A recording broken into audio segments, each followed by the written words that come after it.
ദീർഘകാലമായി നടുവേദനയുള്ളവരാണോ നിങ്ങൾ? എത്രയൊക്കെ ചികിത്സകളൊക്കെ ചെയ്തിട്ടും മരുന്നുകളൊക്കെ ചെയ്തിട്ടും ആ വേദന പൂർണ്ണമായിട്ടും ഭേദമാവുന്നില്ലേ? എങ്കിൽ ഈ വീഡിയോ നിങ്ങൾക്കുള്ളതാണ്. ഞാൻ ഡോക്ടർ ജെന്നി കളത്തിൽ, നേച്ചുറോപ്പതി ഡോക്ടറാണ്, യോഗ തെറാപ്പിസ്റ്റുമാണ്. സാധാരണ ഒരു നടുവേദന വരുമ്പോൾ ഏതൊക്കെ തരത്തിലാണ് നമ്മളതിനെ പരിഹരിക്കാൻ ശ്രമിക്കുക?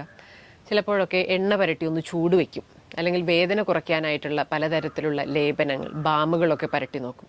ഒരു നിവൃത്തിയില്ലെങ്കിൽ വേദനാ സംഹാരികൾ കഴിക്കും. ഇനി ചൂട് വെച്ചും തണുപ്പ് വെച്ചും ഇങ്ങനെ പല വഴികളിലൂടെ നമ്മൾ വേദന കുറയ്ക്കാനായിട്ട് ശ്രമിക്കുന്നുണ്ട്.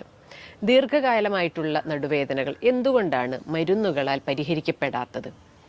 നടുവേദന ഉൾപ്പെടെയുള്ള ഏത് തരത്തിലുള്ള വേദനയ്ക്കും വേദനാ സംഹാരികൾ ദീർഘകാലം ഉപയോഗിക്കുമ്പോൾ നമ്മുടെ വൃക്കകളും ലിവറും സ്റ്റൊമക്കും എല്ലാം വളരെ കൂടിയ ആരോഗ്യ തകർച്ചയിലേക്ക് പോകുന്നതും നമ്മൾ ഈ കൂട്ടത്തിൽ കാണുന്നുണ്ട്. എന്തുകൊണ്ടാണ് ഈ നടുവേദന ഉണ്ടാകുന്നത് എന്നുള്ള വിഷയം വളരെ ഗൗരവകരമായിട്ട് എടുക്കേണ്ടതുണ്ട്. കാരണം ഏതൊരു പ്രശ്നത്തെ പരിഹരിക്കണമെങ്കിലും എന്ത് കാരണം കൊണ്ട് ഈ രോഗമുണ്ടാകുന്നു എന്നുള്ളതിനെക്കുറിച്ച് വളരെ വ്യക്തമായിട്ടുള്ള ധാരണ വേണം. ഏറ്റവും പ്രധാനമായ നടുവേദനയുടെ കാരണം റോങ് പോസ്ചറാണ്. നമ്മൾ ഇരിക്കുമ്പോൾ ഇങ്ങനെ വളഞ്ഞിരിക്കുന്നു, നിൽക്കുമ്പോൾ കൃത്യമായിട്ടുള്ളൊരു പോസ്ചറല്ല, നടക്കുമ്പോൾ, കിടക്കുമ്പോൾ ഇതെല്ലാം വളരെ റോങ് ആയിട്ടുള്ള രീതിയിലാണ് നമ്മൾ ചെയ്യുന്നതെങ്കിൽ അവിടെ നടുവേദനയുടെ ഒരു പ്രധാന കാരണം ആരംഭിക്കുകയായി. അപ്പോൾ ഒരു വ്യക്തിയിൽ നടുവേദനയ്ക്ക് കാരണം ഈ റോങ് പോസ്ചർ ആണെങ്കിൽ അതിൻ്റെ പരിഹാരം ആ റോങ് പോസ്ചർ കറക്റ്റ് ചെയ്തുകൊണ്ടായിരിക്കണം. സാധാരണ വരുന്ന നടുവേദനകളുടെ പ്രധാനപ്പെട്ട മറ്റൊരു കാരണം വീക്കായിട്ടുള്ള മസിൽസാണ്. വയറിലെ മസിൽസ്, ബാക്ക് മസിൽസ് ഇതെല്ലാം വീക്കാവുക വഴി, ആരോഗ്യമില്ലാത്തതാവുക വഴി ബാക്ക് പെയിൻ വളരെ വേഗത്തിൽ പ്രത്യക്ഷപ്പെടാം. എക്സസൈസിൻ്റെ കുറവ് കൊണ്ടാണ് ഏറ്റവും പ്രധാനമായിട്ടും ഇത് സംഭവിക്കുന്നത്. വളരെ പ്രോപ്പറായിട്ടുള്ള യോഗ പ്രാക്ടീസുകളും എക്സസൈസ് പ്രാക്ടീസുകളും നിരന്തരമായിട്ട് നമുക്കുണ്ടെങ്കിൽ, കൃത്യമായിട്ടുള്ള മൂവ്മെൻറ്റ് ശരീരത്തിലെ എല്ലാ ഭാഗങ്ങൾക്കും കൃത്യമായിട്ട് ലഭിക്കുന്നുണ്ടെങ്കിൽ ഈ ബാക്ക് പെയിൻ, ഈ കാരണം കൊണ്ടുണ്ടാകുന്ന ബാക്ക് പെയിൻ ഒഴിവാക്കാം. ഇനി ബാക്ക് പെയിൻ്റെ മറ്റൊരു പ്രധാന കാരണമാണ് സെഡൻഡറി ആയിട്ടുള്ള ഒരു ലൈഫ് സ്റ്റൈൽ. പ്രോപ്പറായിട്ടുള്ള ഒരു ചിട്ടയില്ലാത്ത ജീവിതം, പ്രോപ്പറായിട്ടുള്ള മൂവ്മെൻറ്റ്സ് ശരീരത്തിന് കിട്ടുന്നില്ല. അതിൻ്റെ ഭാഗമായിട്ട് തന്നെ ശരീരം ഒട്ടും വഴക്കമുള്ളതല്ല, ഫ്ലെക്സിബിലിറ്റി ഉള്ളതല്ല. ബോഡി മസിൽസും ജോയിൻസും എല്ലാം സ്റ്റിഫായി മാറുന്നു. ഇതിൻ്റെ ഭാഗമായും ബാക്ക് പെയിൻ ഉണ്ടാകാം. ഇനി ബാക്ക് പെയിൻ്റെ മറ്റൊരു കാരണമാണ് സ്ട്രെസ്സും ടെൻഷനും. മാനസികമായിട്ടാണ് പിരിമുറുക്കങ്ങൾ ഉണ്ടാവുന്നതെങ്കിലും ആ പിരിമുറുക്കം മൂലം ശരീരത്തിലെ പേശികൾ, മസിൽസ് വളരെ കൂടുതലായിട്ട് ടൈറ്റായിരിക്കുന്ന ഒരവസ്ഥയിലേക്ക് വരും. ഇത് വേദനകളെ വർദ്ധിപ്പിക്കും. സ്ട്രെസ്സും ടെൻഷനും വഴിയാണ് അപ്പോൾ ഒരാൾക്ക് ബാക്ക് പെയിൻ ഉണ്ടായിട്ടുള്ളതെങ്കിൽ ആ ബാക്ക് പെയിൻ കുറയണമെങ്കിൽ മാനസികമായിട്ടുള്ള പിരിമുറുക്കം കുറയ്ക്കണം. അതുപോലെ പലതരത്തിലുള്ള ന്യൂട്രീഷണൽ ഡെഫിഷ്യൻസി കൊണ്ടും ഈ ബാക്ക് പെയിൻ ഉണ്ടാക്കാം. വൈറ്റമിൻ ഡി ഡെഫിഷ്യൻ്റ് ആവുക, ചിലർക്ക് കാൽഷ്യം കുറയുന്നു, മഗ്നീഷ്യം കുറയുന്നു, ഇങ്ങനെയുള്ള കാരണങ്ങൾ കൊണ്ടും ബാക്ക് പെയിൻ ഉണ്ടാകാം. അപ്പോൾ ബാക്ക് പെയിന് ഇത്തരത്തിലുള്ള കാരണങ്ങളുണ്ട് എന്ന് പറയുമ്പോൾ അതിൽ നിന്നും എന്താണ് നമ്മൾ മനസ്സിലാക്കേണ്ടത്?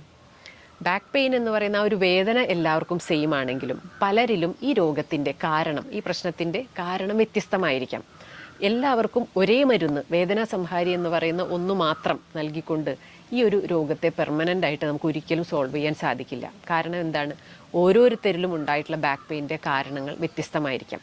ഒരാൾക്ക് ന്യൂട്രീഷണൽ ഡെഫിഷ്യൻസികളായിരിക്കും, ഒരാൾക്ക് സ്ട്രെസ്സും ടെൻഷനുമാകാം, ഒരാൾക്ക് റോങ് പോസ്ചർ ആയിരിക്കാം. ഇങ്ങനെ പലതുമാകാം. രോഗകാരണത്തിലേക്ക് കടന്നാൽ മാത്രമേ ഏതൊരു രോഗത്തിൻ്റെയും പരിഹാരം പൂർണ്ണമാവുകയുള്ളൂ എന്ന് മനസ്സിലാക്കുക. ഇതുപോലെ വളരെ കോമൺ ആയിട്ടുള്ള നടുവേദനകൾ, ബാക്ക് പെയിൻ നമ്മൾ പരിഹരിക്കാനായിട്ട് ശ്രമിക്കുമ്പോൾ എന്തെങ്കിലും തൽക്കാലത്തിനുള്ള ഒരു മരുന്ന് കഴിച്ച് ആ ഒരു താൽക്കാലിക സുഖം നേടുക എന്നുള്ളതിനുപരിയായിട്ട് ഇത് എങ്ങനെ പെർമനൻ്റ് ആയിട്ട് ഇല്ലാതാക്കാം, എങ്ങനെ എനിക്കിതിൽ നിന്നും പൂർണ്ണമായിട്ട് വിടുതൽ നേടാം എന്ന തരത്തിൽ ചിന്തിക്കേണ്ടതുണ്ട്. ഈ ഒരു നടുവേദന മാറുന്നതിനായിട്ട് എന്തൊക്കെ നമുക്ക് നേച്ചുറലായിട്ട് ചെയ്യാം, പെർമനൻ്റ് ആയിട്ടുള്ള ഇതിൻ്റെ ഒരു സൊല്യൂഷന് വേണ്ടി എന്തെല്ലാം കാര്യങ്ങൾ ചെയ്യാം? ഏറ്റവും പ്രധാനമായിട്ട് പോസ്ചർ കറക്റ്റ് ചെയ്യുക എന്നുള്ളത് തന്നെയാണ്. അതിനു വേണ്ടിയിട്ട് നിരന്തരം യോഗ അഭ്യസിക്കുക, നിരന്തരം എക്സസൈസ്, വ്യായാമങ്ങൾ പ്രാക്ടീസ് ചെയ്യുക.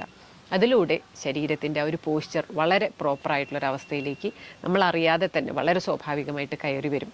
പോസ്ചറിൻ്റെ ഡിഫക്റ്റ് കൊണ്ടാണ് ബാക്ക് പെയിൻ ഉണ്ടായിട്ടുള്ളതെങ്കിൽ പൂർണ്ണമായിട്ടും ആ ബാക്ക് പെയിൻ ഈ ഒരു പോസ്ചറിൻ്റെ കറക്ഷൻ വഴി തന്നെ ഇല്ലാതായിത്തീരും.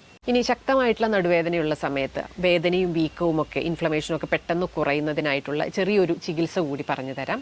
15 മിനിറ്റ് എടുത്തുകൊണ്ടുള്ള ഒരു ചികിത്സയാണിത്. ഹോട്ട് ബാഗ് വേദനയുള്ള ഭാഗത്ത് 3 മിനിറ്റ് വയ്ക്കുക. അതിനുശേഷം 1 മിനിറ്റ് തുടർച്ചയായി ഐസ് പാക്ക് വയ്ക്കുക.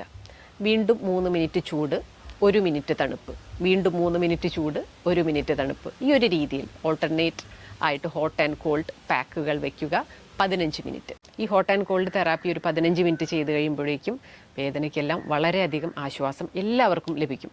അതുപോലെ തന്നെ ഫാസ്റ്റിംഗ് പ്രാക്ടീസ് ചെയ്യാനായിട്ട് ആരംഭിക്കുക. ഇപ്പോൾ നമ്മൾ ഗ്രൂപ്പിലൂടെയൊക്കെ ആഴ്ചയിൽ ഒരു ദിവസമുള്ള ഫാസ്റ്റിംഗ് കുറേ പേരെ കൊണ്ട് ചെയ്യിപ്പിക്കുന്നുണ്ട്. ഈ ഫാസ്റ്റിംഗ് വഴി ശരീരത്തിലെ അനാവശ്യമായിട്ടുള്ള ഒരുപാട് ഇൻഫ്ലമേഷൻസ് ഇല്ലാതാകും. ഇൻഫ്ലമേഷൻസ് ഇല്ലാതെ ആയി കഴിഞ്ഞാൽ തീർച്ചയായിട്ടും ഇപ്പോഴുള്ള നടുവേദന വളരെയധികം കണ്ട് കുറയും. ഫാസ്റ്റിംഗ് എന്ന് പറയുമ്പോൾ വെറും ആഹാരം ഒഴിവാക്കൽ മാത്രമല്ല, പൂർണ്ണമായിട്ടുള്ള വിശ്രമത്തോടു കൂടിയിട്ടുള്ള ഉപവാസമായിരിക്കണം പ്രാക്ടീസ് ചെയ്യേണ്ടത്. ഏറ്റവും നല്ല വേദനാ സംഹാരിയാണ് ഉപവാസം. ഇതേപടി തന്നെ നമ്മൾ കഴിക്കുന്ന ആഹാരത്തിലും വളരെയധികം കൃത്യത പാലിക്കുക. വളരെയധികം ഇൻഫ്ലമേഷൻ ശരീരത്തിൽ ഉണ്ടാവാൻ കാരണമാകുന്ന ആഹാരങ്ങൾ ഒഴിവാക്കുക. വളരെ തെറ്റായിട്ടുള്ള ചേരുവകൾ ചേർത്തതും വളരെ പ്രോസസ്ഡ് ആയിട്ടുള്ളതൊക്കെ ആയിട്ടുള്ള ആഹാരങ്ങൾ, അല്ലെങ്കിൽ ബേക്കറികളിൽ നിന്നും ഹോട്ടലുകളിൽ നിന്നൊക്കെ മാത്രം കഴിക്കുന്ന ആഹാരങ്ങൾ, അങ്ങനെയുള്ളവ ഒഴിവാക്കി വളരെ സാത്വികമായിട്ടുള്ള ഒരു ആഹാര രീതിയിലേക്ക് നമ്മൾ ഈ ഫാസ്റ്റിംഗ് കഴിഞ്ഞാലൊക്കെ നിർദ്ദേശിക്കുന്ന തരത്തിലുള്ള പ്രോപ്പറായിട്ടുള്ള കോമ്പിനേഷനിൽ ആഹാരം കഴിക്കുകയാണെങ്കിൽ അതും ഈ ബാക്ക് പെയിൻ കുറയ്ക്കാനായിട്ട് കാരണമാകും. ഇനി ഇതിനോടെല്ലാം ഒപ്പം മനസ്സും ശരീരവും വളരെ റിലാക്സ്ഡ് ആയിട്ടുള്ള ഒരു അവസ്ഥയിൽ നിലനിർത്താനായിട്ടുള്ള ഒരു ശ്രമവും ഓരോരുത്തരുടെയും ഭാഗത്തു നിന്നും ഉണ്ടാകണം. നമ്മൾ രോഗത്തിൻ്റെ നടുവേദനയുടെ കാരണങ്ങൾ അന്വേഷിക്കുമ്പോൾ വളരെ പ്രധാനപ്പെട്ട ഒന്നായി പറഞ്ഞതായിരുന്നു സ്ട്രെസ്സും ടെൻഷനും ബാക്ക് പെയിനിന് കാരണമാണ്. മസിൽസിൻ്റെ ടെൻഷൻ കൂടും, മസിൽസിൻ്റെ ടൈറ്റ്നസ് കൂടും, അത് വേദനയെ വീണ്ടും വർദ്ധിപ്പിക്കും എന്നെല്ലാം. അപ്പോൾ ശരീരത്തെയും മനസ്സിനെയും റിലാക്സ് ചെയ്യിപ്പിക്കുന്ന ഒരു രീതി പ്രാക്ടീസ് ചെയ്യേണ്ടതുണ്ട്. യോഗയിലൂടെ അത് സാധ്യമാണ്. നിരന്തരമായിട്ടുള്ള ബ്രീത്തിങ് പ്രാക്ടീസിലൂടെ, അല്ലെങ്കിൽ ഇപ്പോൾ പ്രാണായാമങ്ങളൊക്കെ ചെയ്യാൻ സാധിക്കുന്നവർ അത് ചെയ്യുക. അതൊന്നും അറിയാത്തവരാണെങ്കിൽ ജസ്റ്റ് ബ്രത്തിനെ കുറിച്ച് അവെയർ ആവുക. ഒരു ദിവസത്തിൽ ഒരു 10 മിനിറ്റെങ്കിലും ശ്വസനത്തിലേക്കൊക്കെ ശ്രദ്ധിച്ച് സ്വയം ഒന്ന് തണുപ്പിക്കാനായിട്ടുള്ള ഒരു പരിശീലനം ആരംഭിക്കുക. പ്രകൃതിയിലുള്ള സകലതിനോടും ചേർത്ത് വെച്ച് നമ്മളെ കൂടി കാണാനായിട്ട് ശീലിക്കുക. അങ്ങനെയാണ് ശരീരവും മനസ്സും വളരെ റിലാക്സ്ഡ് ആയിട്ടുള്ള ഒരു അവസ്ഥയിൽ നിലനിർത്താനായിട്ട് നമുക്ക് സാധിക്കുക. നമ്മൾ ഈ പ്രകൃതിയിൽ നിന്നും വേറെയല്ല എന്ന് പറയുന്ന ഒരു ഉറച്ച ബോധ്യത്തിൽ തന്നെ മുന്നോട്ട് നീങ്ങുക. ഇങ്ങനെ എല്ലാ തരത്തിലും രോഗകാരണത്തെ നമ്മുടെ ജീവിതത്തിൽ നിന്നും ഒഴിവാക്കാൻ നമുക്ക് സാധിച്ചാൽ തീർച്ചയായിട്ടും ബാക്ക് പെയിൻ ചികിത്സ എന്ന് പറയുന്നത് അത്രയും എളുപ്പമാണ്.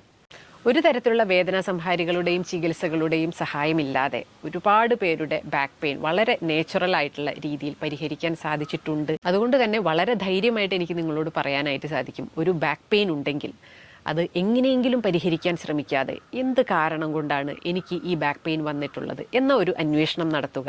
ആ കാരണം കൃത്യമായി കണ്ടെത്താൻ സാധിച്ചാൽ പരിഹാരം അത്രമേൽ ലളിതമാണ്. നന്ദി.